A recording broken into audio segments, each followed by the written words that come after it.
Mystic vibration numerology మన date of బర్త్లో కనుక 2 సార్లు ఒకటి రిపీట్ అయ్యి ఒక నెంబర్ 2 ఉంటే ఏం చేయాలి? డేట్ ఆఫ్ బర్త్లో ఇవన్నీ సాధ్యమేనండి.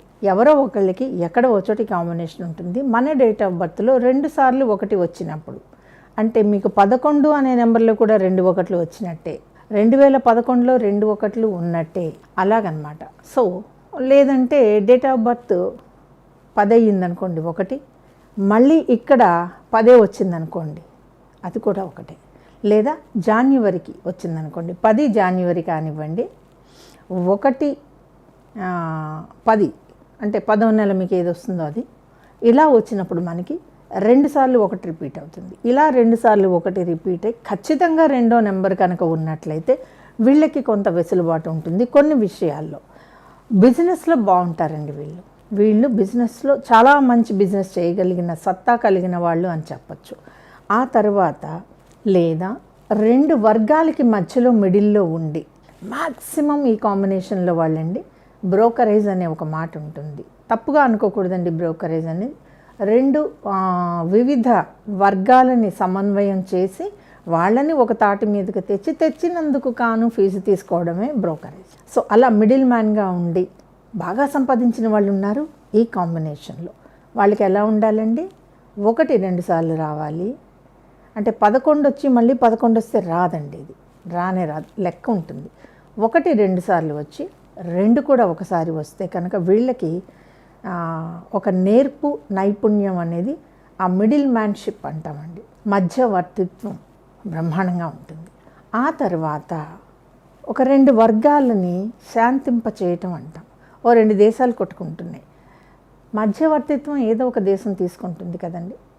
అలాగా ఆ లక్షణాలు ఉంటాయన్నమాట. అంటే ఫ్యామిలీలో ఇద్దరు దేని గురించైనా ఇబ్బంది పడుతుంటే వీళ్ళు మధ్యలో వెళ్ళి శాంతిపూర్వకమైన ఒప్పందాలు ఒప్పించటంలో సిద్ధాస్తులు. ఎవరు? డేట్ ఆఫ్ బర్త్లో 2 సార్లు ఒకటి వచ్చిన వాళ్ళు, 2 అనే నెంబర్ కలిగిన వాళ్ళు. దీని తర్వాత వీళ్ళకి ఉన్నటువంటిది ఎవ్వరికీ తెలియనటువంటి లక్షణం స్ప్లిట్ పర్సనాలిటీ. వీళ్ళే శాంతి చేస్తారండి, కానీ వీళ్ళుగా స్ప్లిట్ పర్సనాలిటీ కలిగి ఉంటారు. ఈ క్షణం ఎలా ఉంటుందో, వచ్చే క్షణం ఎలా ఉంటుందో అది ఇంట్లో వాళ్ళకి మాత్రమే తెలుస్తుందండి, ఆ స్ప్లిట్ పర్సనాలిటీ లక్షణాలు. సో ఖచ్చితంగా వీళ్ళు స్ప్లిట్ పర్సనాలిటీ లక్షణాలని కలిగి ఉంటారు. ఇక చివరి అంశం పబ్లిక్ రిలేషన్స్లో బ్రహ్మాండం. అంటే ఇక్కడ పొత్తు కుదరనటువంటి అంశం ఏదంటే స్ప్లిట్ పర్సనాలిటీ. కానీ స్ప్లిట్ పర్సనాలిటీ వీళ్ళ బయట జీవితంలో రాదండి, కేవలం ఇంట్లోనే ఉంటారు. ఇప్పుడే ఇది మంచిదంటారు, ఆ నిమిషంలోనే ఎందుకు చేసావు అంటారు. కానీ ఈ స్ప్లిట్ పర్సనాలిటీ వీళ్ళు బయట ఏ వ్యవహారం చేసినా కూడా కనపడదు. అందుకే అన్నాను, అది ఉందా వీళ్ళ దగ్గర అనేది మనకి డౌట్ వస్తుంది, కానీ ఇంట్లో వాళ్ళు మాత్రం కరెక్ట్గా చెప్తారు వాళ్ళ స్ప్లిట్ పర్సనాలిటీ గురించి. సో 2 సార్లు ఒకటి, ఒక 2 కనుక డేట్ ఆఫ్ బర్త్లో ఉంటే, ఇది పేరులో అక్షరాలకి చెప్పనండి, పేరులో అక్షరాలు నాకు తెలుసు. అక్షరాలకి నెంబర్లు ఏవైతే ఉంటాయో అవి 70 నుంచి బలాన్ని ఇవ్వగలవు, అంతే 90లు ఇవ్వలేవు. కొన్ని సిస్టమాటిక్ లెక్కల్లో వచ్చినప్పుడు వస్తాయండి. కాబట్టి పేరులో నెంబర్లకి అంత మరీ విపరీతమైన శక్తి ఏమి ఉండదు. ఎప్పుడు శక్తి ఉంటుంది? మీ డేట్ ఆఫ్ బర్త్లో నెంబర్లు ఏవైతే ఉన్నాయో మీ పేరులో కూడా నెంబర్లు అవే ఉంటే కనుక, అవి 1.5 టైం ఎక్కువ ఉంటే కనుక ఒక 90% బలం వస్తుంది.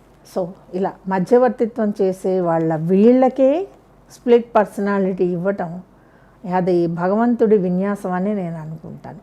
సో ఈ లక్షణాలు అయితే నేను గమనించాను, ఉన్నాయి. ఇక ముందు కూడా పుట్టే వాళ్ళ దాంట్లో ఇటువంటి కాంబినేషన్స్ ఉంటే వస్తాయి. ఈ వీడియో కనుక మీకు నచ్చినట్లయితే లైక్ చేయండి, షేర్ చేయండి, మా ఛానల్ని సబ్స్క్రైబ్ చేయండి.